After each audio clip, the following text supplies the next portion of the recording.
El Observatorio de Venezuela de la Facultad de Estudios Internacionales, Políticos y Urbanos de la Universidad del Rosario presenta Esto no es una frontera, esto es un río. un espacio de discusión de los procesos políticos, económicos, sociales e internacionales relacionados con Venezuela, el país hermano. Así como de análisis de la integración e inclusión migratoria en Colombia. Sumérgete en este espacio de actualidad donde comprenderás por qué Esto no es una frontera, esto es un río.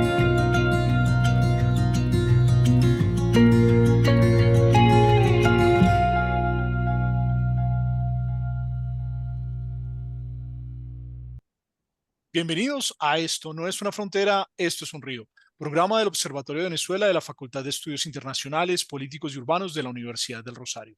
Un programa que se hace en colaboración con la organización civil Diálogo Ciudadano Colombo-Venezolano y la organización defensora de derechos humanos Alerta Venezuela. Hoy iniciamos una serie de 3 programas en el cual vamos a abordar la relación entre los Estados Unidos y Venezuela, un poco hablando de su pasado, su presente y su futuro, y particularmente cómo ha sido la relación bilateral desde la llegada, desde el ascenso del chavismo al hermano país, cómo uno de los aliados estratégicos de Estados Unidos en la región terminó convirtiéndose en el enemigo principal en algunos momentos de la política exterior norteamericana hacia la América del Sur, hacia los acuerdos y tratados de libre comercio y particularmente desde una pugnacidad discursiva bastante grosera frente a las autoridades norteamericanas, una política exterior que se ha caracterizado durante la época chavista por ser disonante, por ser agresiva y particularmente por fijar en los Estados Unidos a su principal enemigo. En el episodio de hoy vamos a abordar el pasado, cómo fue la relación de Estados Unidos y Venezuela durante los primeros años de la Revolución Bolivariana. Incluso podemos irnos un poco más atrás para entender cómo era esa relación en la segunda mitad del siglo XX y qué fue lo que cambió con la llegada de Chávez. Para eso nos acompaña en el día de hoy Chomin Laceras, presidente de Diálogo Ciudadano. Chomin, bienvenido. Hola Ronald, un placer aquí. Saludos a toda nuestra audiencia, compañeros de mesa. También nos acompaña la coordinadora de Alerta Venezuela, la profesora Alicia Bolívar. Profesora, bienvenida. Gracias, Ronald. Bueno, saludos a toda nuestra audiencia, a los compañeros de mesa. Para hablar de este tema, pues quizá iniciar por la relación entre Estados Unidos y Venezuela a lo largo del siglo XX y particularmente en la segunda mitad del siglo XX. Venezuela es una de esas 3 democracias que logra consolidarse en la segunda mitad del siglo XX, mientras otros países devenían entre dictaduras y gobiernos militares que ascendían al poder, muchos de ellos acompañados de Estados Unidos. Venezuela era un país democrático que fue construyendo un sistema partidista que para mantener una relación con Estados Unidos fundamentaba su relación petrolera, el primer proveedor de petróleo seguro para los Estados Unidos en la región, que después fue cambiando por la aparición del petróleo en Oriente Próximo, pero que incluso manejó una política exterior que se distanciaba en ocasiones de Estados Unidos. ¿Cómo fue la relación de Estados Unidos y Venezuela en la segunda mitad del siglo XX, Chomin? ¿Cómo recuerdas que era el comportamiento de los venezolanos y de la política exterior norteamericana hacia Venezuela? ¿Cómo eran vistos los partidos tradicionales venezolanos, tanto Acción Democrática como COPEI? Sí, Ronald, bueno, creo que al hablar de este tema, creo que tenemos que hablar de petróleo también, ¿no? Y tú bien lo decías que pues Venezuela fue un proveedor de petróleo de primer orden para los Estados Unidos y un dato muy importante, la Segunda Guerra Mundial descansó en gran parte en el petróleo venezolano que surtió a las fuerzas aliadas, especialmente a los Estados Unidos, ¿no? Así que ese hito, digamos, creo que es muy importante de tomarlo en cuenta. Entonces, no, la relación que ha habido entre Estados Unidos y Venezuela, pues está indudablemente a partir de ese hito que comento, pues ha estado indisolublemente ligada a la importancia de Venezuela como un país petrolero y esto ha tenido implicaciones de todo orden, ¿no? Implicaciones de carácter político, implicaciones de carácter cultural también muy importantes, El ¿no? béisbol. Bueno, por supuesto, el béisbol y un poco muchos aspectos de la cultura norteamericana que llegaron también pues con todas las inversiones petroleras que Estados Unidos hizo en Estados Unidos, ¿no? Los campos petroleros, eso trajo productos, trajo formas de consumir, formas de vivir también, que impactaron a Venezuela, ¿no? Un país petrolero que fue en el siglo pasado. Entonces, sí, y un poco en el imaginario venezolano, pues también el alcanzar, digamos, formas de vida o aspiraciones, digamos, de vida similares a Estados Unidos, también estaban muy presentes en diferentes aspectos de la vida. Otro aspecto importante que creo que y está relacionado con esto es que durante el primer gobierno democrático que hubo en Venezuela a partir de lo que se llamó la Revolución de Octubre en el año 45, que fue liderada por el Partido de Acción Democrática y Rómulo Betancourt, en alianza con sectores militares de Venezuela, ahí hubo una política, digamos, general, bueno, bastante avanzada en lo social y era un gobierno, digamos, claramente de izquierda, ¿no?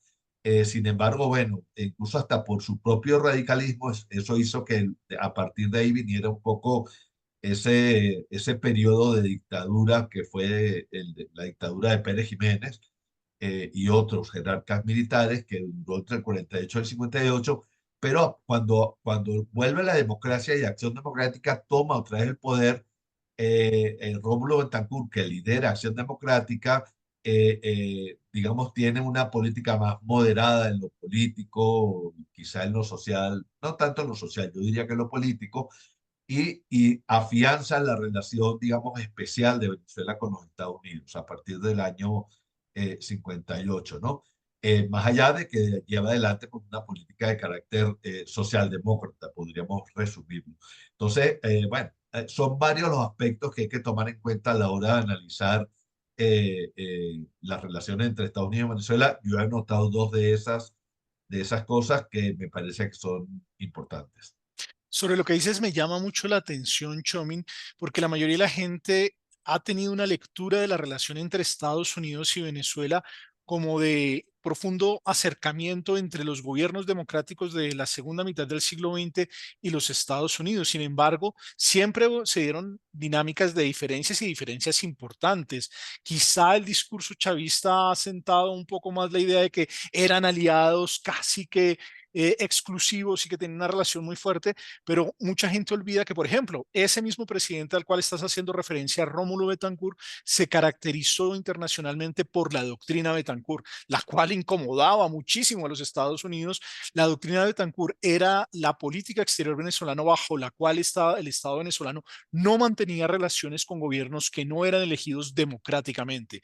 En una América Latina donde pululaban las dictaduras, muchas de ellas patrocinadas incluso por los Estados Unidos, pues esa posición le incomodaba a los Estados Unidos, que apoyaba a estos militares que se habían hecho al poder, y Rómulo Betancourt era tajante: si no se había llegado al poder de una forma democrática, no se podía mantener relación con ese país, y eso iba para dictaduras de izquierda y para dictaduras de derecha. Por eso, personajes como Fidel Castro profesaron una profunda animadversión contra Rómulo Betancourt, pero también Rafael Leónidas Trujillo en la misma dirección, al punto de intentar hacer un magnicidio contra Rómulo Betancourt. Y es muy llamativo porque uno creería que el Estado venezolano, que si bien tenía una relación muy cercana con los Estados Unidos, podía mantener una política exterior diferenciada, separada, distanciada, poner una posición muy fuerte. Lamentablemente, pues las circunstancias, hay que decir, que derrotaron la política exterior que implementaba Rómulo Betancourt, y para el gobierno de Raúl Leoni la doctrina de Betancourt se deshace porque se estaba quedando aislada Venezuela en un continente donde tristemente la democracia se perdía. Hoy, cuando vivimos momentos similares, recordemos que cuando empezábamos este siglo había una dictadura en la región, la dictadura cubana. Hoy vemos tristemente cómo otros países se han opacado, empezando por Venezuela y el régimen de Nicolás Maduro, que hoy es considerado y evaluado como una dictadura, pero ocurre lo propio con Nicaragua, ocurre lo propio con El Salvador, y en la lista hay unos haciendo fila, como es el caso de Bolivia con Arce, o de Honduras con Castro de Zelaya, que están ahí haciendo fila para ir en dirección hacia la lógica autoritaria. Qué bueno recordar la doctrina de Rómulo Betancourt, que promovía la promoción de la democracia en la región como un principio básico y particularmente de elección democrática de los gobernantes cuando hoy se discute el resultado de Venezuela. Profesor Ligia, ¿a usted qué le llama la atención de esa relación entre Estados Unidos y Venezuela? ¿Cómo se percibía, por ejemplo, en un tema que para usted es fundamental y es la promoción de los derechos humanos? ¿Cómo era la relación entre el Estado venezolano y el Estado norteamericano en la segunda mitad del siglo XX antes de que llegara el chavismo? Me gustaría retomar algo que comentó brevemente Chomin, que es cómo siendo el gobierno del 45 un gobierno de izquierda, como él la calificaba, sin embargo, en Venezuela, sin embargo, se logró tener una relación buena, no había una relación hostil con Estados Unidos. Creo que la explicación de eso, y sirve para después terminar de contestar tu pregunta, así como años más tarde hubo una doctrina de Tancur, en el 45 todavía no existía esa política férrea de la Guerra Fría. Entonces, Estados Unidos estaba menos predispuesto a una confrontación ideológica que se da así con mucha más fuerza con la llegada de Castro, por ejemplo, al poder en Cuba, donde ya se ve que claramente, pues, Estados Unidos comienza a sentir la presión de la cortina de hierro, de los países detrás de la cortina de hierro, en territorio americano, cosa que para ellos era inaceptable, ¿no?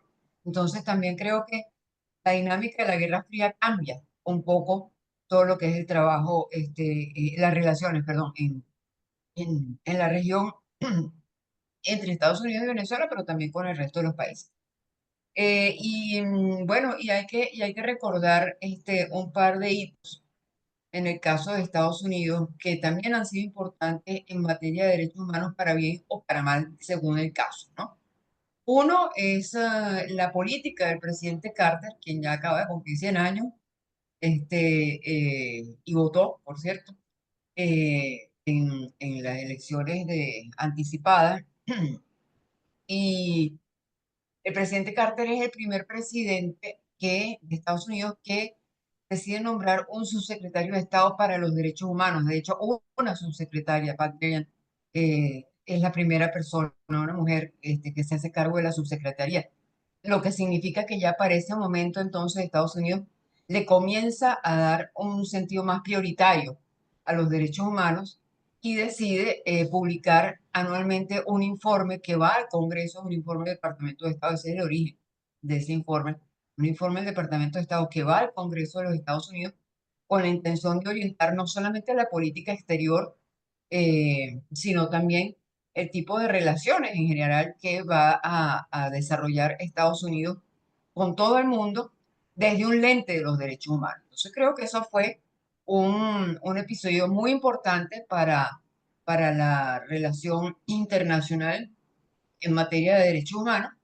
La vimos acompañada, en el caso de Venezuela, por una política que le tocó por las circunstancias, pero creo que también en parte por convicción, al primer gobierno de Carlos Andrés Pérez, cuando se da esa nueva oleada de dictaduras en el Cono Sur, pero también de guerras en Centroamérica, y Venezuela abre las puertas a los migrantes y refugiados provenientes de todos los países de la región, incluyendo también Haití desde esa época, para promover una política favorable a los derechos humanos. Entonces allí había una cierta comunión de intereses también entre Estados Unidos y Venezuela en función de darle a los derechos humanos un lugar más protagónico. Eso se aplasta, si se quiere, esa iniciativa pierde mucho peso a raíz de lo que fue ya la presidencia de Ronald Reagan, donde estaba la señora Jane Fitzpatrick en la representación de Estados Unidos ante las Naciones Unidas, y ella llega con una visión muy relativizada y muy coherente con lo que era la Guerra Fría, ¿no? Que era hablar de países autoritarios y países totalitarios. Entonces, había dictaduras buenas y dictaduras malas. Había derechos humanos cuya violación era tolerable y otra que era intolerable.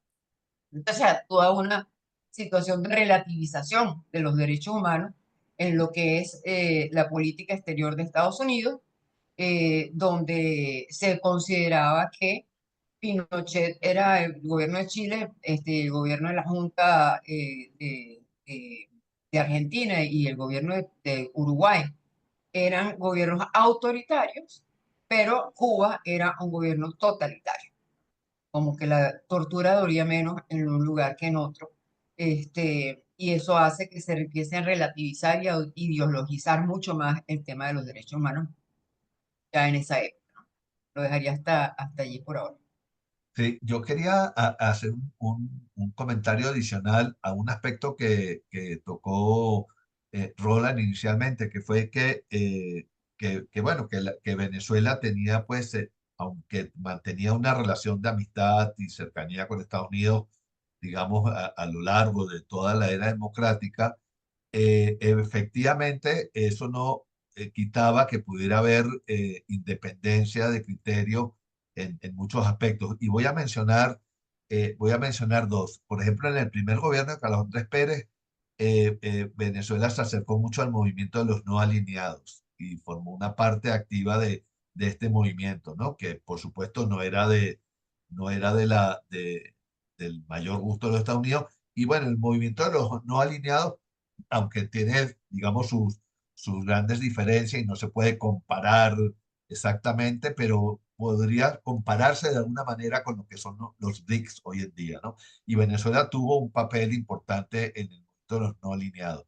Y De hecho, también, en un libro de historia de la política exterior venezolana, el profesor Carlos Romero narra cómo Carlos Andrés Pérez se presentaba como el líder de los no alineados y sí, sí, tenía un papel bastante protagónico en esta organización. así es. Y el otro aspecto que quería poner sobre la mesa era que en la guerra del Yom Kippur, a raíz de la guerra del Yom Kippur en el año 1973, cuando los países árabes hacen un embargo petrolero que hace que haya un incremento importante en los precios del petróleo, Venezuela nunca dejó de exportar petróleo a los Estados Unidos. Entonces, digamos, lo que quiero plantear es que ahí hay que Venezuela tenía una política bastante independiente, más allá de que mantenía una relación excelente con los Estados Unidos y podrían considerarse incluso aliados, ¿no? Pero que había todas estas cosas eh, eh, eh, de por medio que creo que es importante tomarlas en cuenta. Sí, que rompen mucho esta narrativa de la revolución bolivariana de poner al mundo entre buenos y malos y que presenta una especie de Venezuela arrodillada a los intereses de los Estados Unidos, lo cual no es cierto. De hecho, lo que habla es del grupo de los no alineados, su posición, por ejemplo, frente a la OPEP, la Organización de Países Exportadores, Productores y Exportadores de Petróleo, que obviamente no era del interés de los Estados Unidos, pero Venezuela actuaba con mucha independencia muy diferente a otros países de la región, como en el caso de Colombia, que sí mantenía una relación muchísimo más respice polum, muchísimo más alineada a los intereses de Estados Unidos. Se suma al programa de hoy la profesora María Clara Roballo y quisiera preguntarle a la profesora María Clara Roballo, quien tiene estudios culturales en su proceso de formación. Quisiera preguntarle un poco por las diferencias culturales que hay entre los venezolanos y los norteamericanos, porque pareciera que muchos elementos de la cultura norteamericana, de la cultura pop, han sido asumidos por el pueblo venezolano e incluso la cercanía. Los venezolanos iban textualmente ya a hacer compras el fin de semana a Miami y regresaban. Era una de las pocas nacionalidades de América del Sur que no tenía una visa restrictiva y que no les bloqueaban la entrada, sino que por el contrario el venezolano era recibido como un comprador ávido por todos los recursos que tenían de la dinámica petrolera. Profesora María Clara Roballo, coordinadora del capítulo migratorio en el Observatorio de Venezuela. Profesora. Gracias, profesor Ronald. Un saludo a todos mis compañeros de mesa. Bueno, las diferencias entre las dos nacionalidades son muy grandes, sin embargo, sí hay una relación migratoria importante como la que tiene Venezuela con muchas nacionalidades del mundo.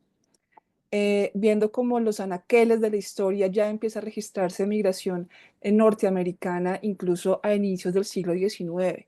Allí había una presencia importante de comerciantes que estaban ligados especialmente a producciones de cacao y del café.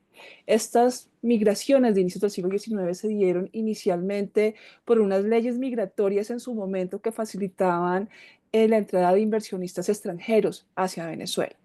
Luego hay otro momento más, digamos, con una mayor presencia de población norteamericana que tiene que ver con el descubrimiento, la explotación del petróleo a inicios del siglo XX. Y allí llegaron varias compañías norteamericanas.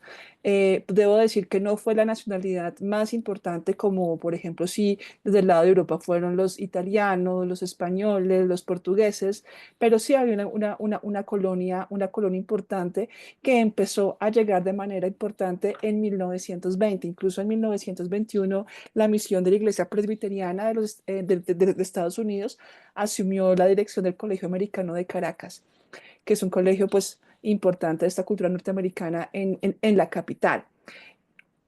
Y también, según censo, los estados o las ciudades que tienen más población de manera significativa de población norteamericana a lo largo del siglo XX ha sido Caracas y Maracaibo. Y esto, pues sin duda, ha dejado una serie de impronta cultural bastante llamativa. Por ejemplo, el hecho de que Caracas que en Venezuela sea tan importante el béisbol, incluso el baloncesto. Esto que tiene que ver con un influjo importante desde Estados Unidos e igualmente temas del lenguaje. Ya nos comentarán nuestros amigos venezolanos, pero hay varias palabras del lenguaje venezolano que son traducciones, bueno, o pseudo traducciones de palabras en inglés. Incluso no deja de llamar la atención hoy que la población venezolana que hoy está en la diáspora o que está trabajando dentro de Venezuela, los venezolanos tienen un porcentaje muy importante de las nacionalidades latinoamericanas que están trabajando en call center en inglés. Entonces creo que allí efectivamente hay unos influjos que son difíciles de rastrear, pero claramente no se pueden negar, que tiene que ver con una visión, una mirada muy norteamericana, que no solamente se ha impregnado en Venezuela, sino en gran parte de Latinoamérica. Y pues allí en Venezuela está, al menos en el siglo XX, muy atada a todo el tema del petróleo. Gracias, profesora María Clara. Profesora Ligia. Yo le diría eso último que decía María Clara sobre los call centers, que eso nos lleva a ver, por ejemplo, la importancia que ha tenido el inglés en Venezuela. Es un país donde el inglés está desde la primaria y la población es bastante bilingüe en general. O sea, a diferencia de otros países de la región, es mucho más fácil para una persona de angloparlante poderse comunicar, aunque sea a medias palabras, pero es posible una comunicación más fluida. Y lo otro es que también lo mencionaba María Clara de paso, es que Venezuela ha sido como una esponja para la migración de todas partes. Entonces, bueno, la de Estados Unidos no fue la excepción, quizás no es la más numerosa, pero también todo el tema petrolero tuvo su influencia, no solamente, como decía ella, en el tema del béisbol, por ejemplo, sino todo lo que fueron los campamentos petroleros, es decir, una cosa que hoy es horrible, pero que en aquel momento era la solución, que fue la irrigación, la fumigación con DDT, ¿no? Y eso es muy parecido también a lo que sucedió en la Panamá de la construcción del canal. Es decir, en Panamá sacaron los mosquitos con la llegada de los gringos, ¿no? Entonces, es tener esta visión de colonizadores, porque eso sí fueron en los Estados Unidos, en varios países de la región, pero dejando algunas cosas que son favorables, como eso, sí, erradicar el mosquito, abrir las canalizaciones de aguas negras. Eso, en el caso de Venezuela, en buena medida, en lo que son estos sectores de campamentos petroleros, y dicen que hablamos de campamentos petroleros, es decir, que no es una población que lograba de todas maneras integrarse completamente. Vivían en sus guetos.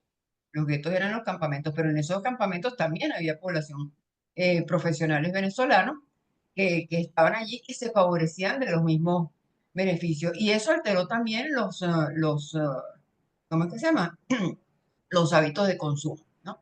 Entonces vemos que influye en la cuestión cultural a la que se refería María Clara. Entonces, uno observa mucho esa influencia de Estados Unidos en la población venezolana, en sus costumbres, en su forma de comer, etcétera, porque vino desde esa época y de alguna manera pues se arraigó y se quedó. Pero repito, porque somos una esponja. Así como comemos hamburguesas, comemos arroz chino, comemos tortilla española y comemos paella y comemos espagueti. No sigas hablando de comida, digo. Una cosa que quería contar es que tiene que ver con todo esto que estamos hablando, es que en Caracas hay un hotel construido en la década de los 40 que es el Hotel Ávila, que es un hotel muy bello, ajardinado a las faldas del, del Cerro del Ávila que domina el Valle de Caracas. Y este hotel fue construido por Rockefeller. Y fue construido por Rockefeller, que tenía, por supuesto, intereses petroleros en Venezuela, y era un hotel para recibir en Caracas a todos los empleados petroleros que venían para trabajar luego posteriormente en los campos petroleros, ¿no? Entonces, un poco traigo esta colación que hasta en eso se expresaba de alguna manera la influencia norteamericana en este hotel que todavía está activo, el Hotel Ávila, que es un hotel, la verdad que es un hotel ya viejo, pero es un hotel muy bonito y tiene esa historia que nos conecta con las relaciones con los Estados Unidos. Llama mucho la atención la relación entre los venezolanos y los Estados Unidos. Quizá de los pueblos latinoamericanos, Venezuela era uno de los pocos pueblos recibidos con los brazos abiertos por los Estados Unidos y como lo decía hace un rato, los norteamericanos veían con muy buenos ojos los hábitos de consumo que tenía la población venezolana al punto de tener un trato preferencial que pocos pueblos tenían. Eso ha cambiado en los últimos años. Hoy cuando uno ve el discurso de autoridades o incluso el discurso de políticos, y de hecho, las afirmaciones xenófobas que hace el candidato republicano, pues llama mucho la atención cómo la nacionalidad venezolana pasó de ser la nacionalidad más admirada y bien recibida por parte del pueblo norteamericano a ser una nacionalidad que hoy tiene limitantes, que tiene visa y a la cual no se la recibe con los brazos abiertos e incluso se ha convertido en tema de la campaña electoral. El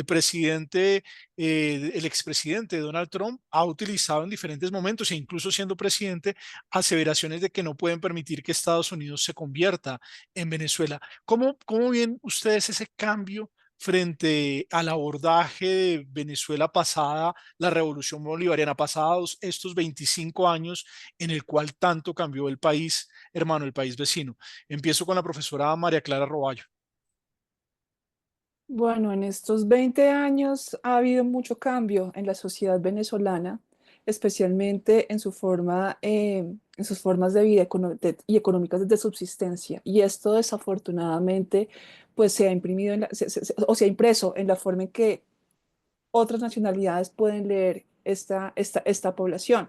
Además de eso, pues pasó a ser una población que no migraba a ser hoy la de mayor números migratorios, al menos desde Sudamérica. Entonces, esto sin duda hace que ya el componente de nacionalidad venezolana entre dentro de temas que siempre le han importado mucho en el caso de Estados Unidos, que es el tema migratorio. Estados Unidos siempre, o por lo menos lleva varias décadas, sobre todo desde la década de los 60, unas políticas de restricción hacia la migración y sobre todo de restricción hacia la migración latinoamericana, principalmente hacia la migración que procedente de México y Centroamérica, pero esas políticas de contención migratoria se han venido extendiendo a todo el continente americano. Venezuela se incluye en la lista, digamos que tardíamente, por las características y las formas de vida que se vivían en Venezuela, porque no era un país de expulsión migratorio, pero todo lo que ha sucedido en estos últimos 20 años, pues ha llevado a la diáspora a esta sociedad. Y por supuesto, pues hoy también se incluye dentro de las lógicas norteamericanas de contención migratoria, en la medida en que, por ejemplo, si bien el tema del tapón del Darién no fueron los venezolanos quienes iniciaron a migrar por esta ruta, sí han sido los venezolanos que han hecho de esta ruta algo masivo y eso sin duda tiene efectos en la política migratoria norteamericana. Y pues ya hemos visto que esos efectos no son siempre desde enfoques de derechos humanos, sino más bien de contención migratoria y lo que se ha buscado en materia de protección internacional, porque es una población que además de ser migrante, tiene un gran componente de refugio y son muchas las personas que requieren protección internacional. Entonces, la política norteamericana ha venido sacando programas específicos para apalancar algunos de estos casos, pero todavía siguen siendo insuficientes y lo que denota más, sobre todo un poco desde la mirada del Pacto de Los Ángeles, que es ahorita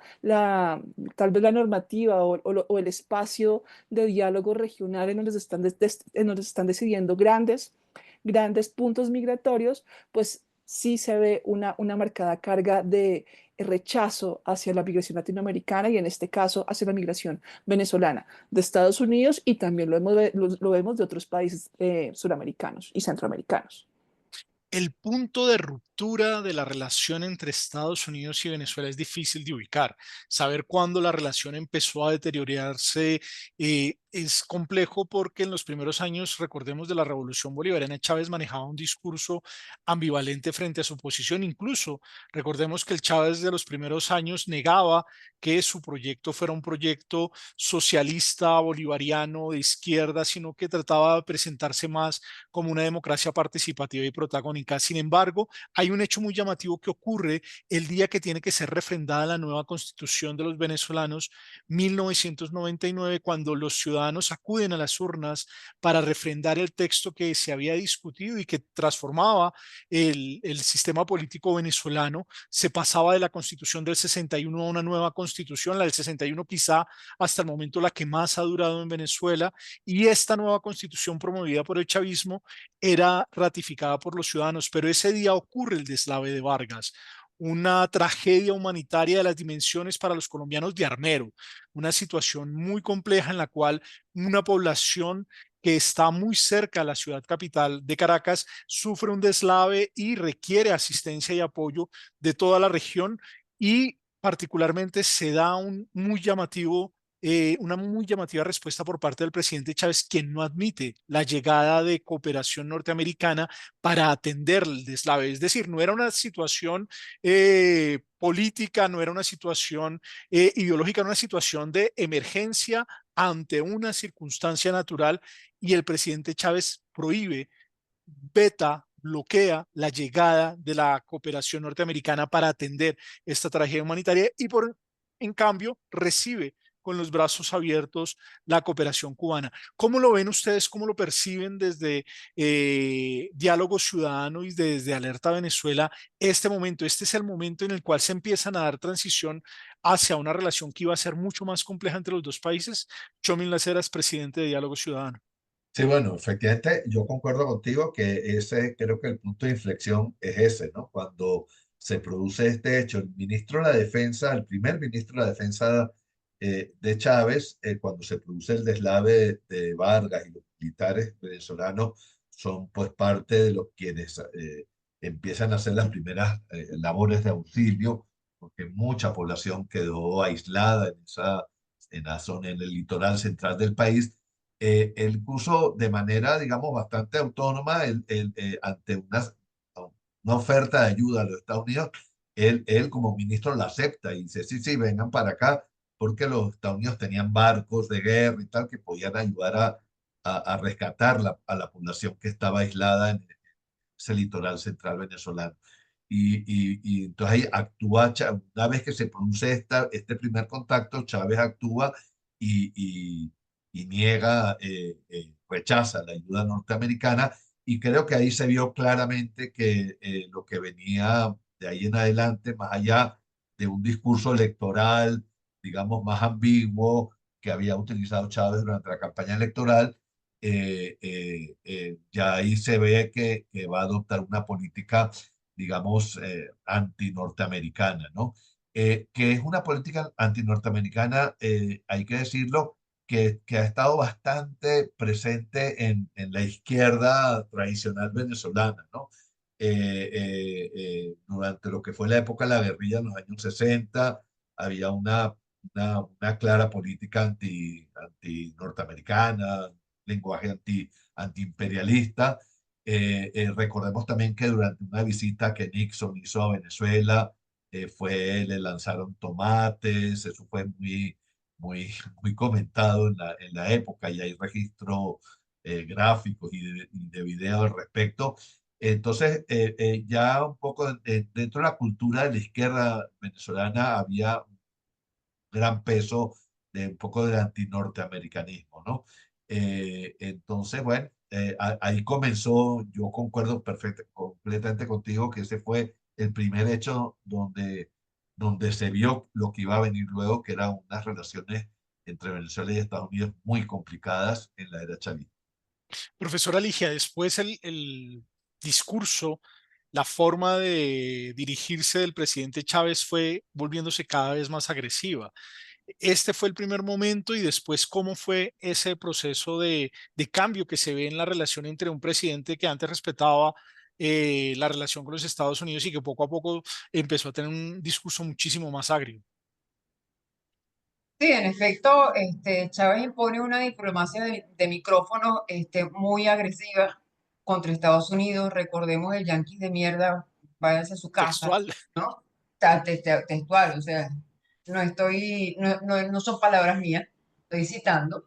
Recordemos la presentación de Chávez en una Asamblea General de Naciones Unidas, donde dijo huele a azufre, ¿no? Refiriéndose al presidente Bush. Yo recuerdo incluso, cuestión anecdótica, un taxista en Nueva York semanas más tarde que me decía, mira, no tengo, y él era pakistaní, y decía, no tengo la menor duda de que Bush ha sido el peor presidente que tiene Estados Unidos en su historia, el que más daño le ha hecho a Estados Unidos y el Estados Unidos que más daño le ha hecho al mundo entero. Pero eso no le da derecho a ningún presidente a insultarlo en su casa. Entonces, el huele a azufre cayó muy mal, ¿no?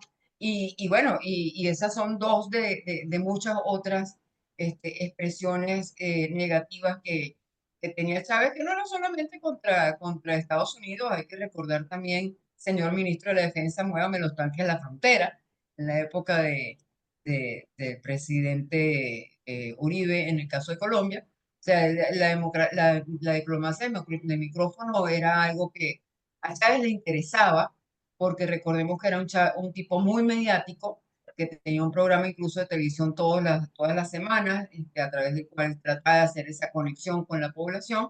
Entonces, para él era muy fácil insultar a cualquier opositor político en Venezuela y con la misma facilidad, pues, lanzarse en este tipo de discursos incendiarios en contra de Estados Unidos. Lo que pasa es que las consecuencias de un discurso incendiario contra Estados Unidos tienen consecuencias mayores, ¿no? Y entonces ahí vemos cómo esas shows mediáticos que montó caminando por cualquier calle de Caracas o caminando por cualquier carretera del país diciendo expropiese, tuvo unas consecuencias en el desmantelamiento de el comercio, de toda la industria, de toda la agroindustria en Venezuela, al punto que, bueno, terminó teniendo consecuencias serias por parte de Estados Unidos, porque Estados Unidos decide que no le vende un tornillo más para el mantenimiento del parque industrial venezolano, de todo lo que significa la parte energética, de la generación de energía y de la industria petrolera, por supuesto. Entonces, la diferencia es esa, así que la diplomacia por micrófono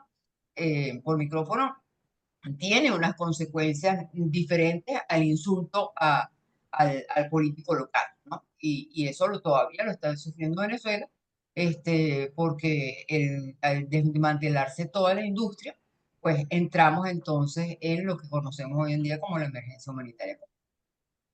Llegamos al final de este primer episodio en el cual estamos revisando la política entre Estados Unidos y Venezuela, esta relación bilateral desde la llegada del chavismo. Hoy en este episodio abordamos el pasado, en el siguiente episodio hablaremos del presente, de cómo ha sido la relación ya con el gobierno de Chávez y particularmente con el gobierno de Nicolás Maduro, y finalmente cerraremos con el episodio en el cual abordaremos el futuro, una vez sepamos quién es el próximo presidente de los Estados Unidos y lo que puede significar la victoria, ya sea republicana o demócrata, en la Casa Blanca para nuestro país hermano, para Venezuela. El Observatorio de Venezuela de la Facultad de Estudios Internacionales, Políticos y Urbanos de la Universidad del Rosario presentó Esto no es una frontera, esto es un río. un espacio de discusión de los procesos políticos, económicos, sociales e internacionales relacionados con Venezuela, el país hermano. Así como de análisis de la integración e inclusión migratoria en Colombia. Sumérgete en este espacio de actualidad donde comprenderás por qué Esto no es una frontera, esto es un río.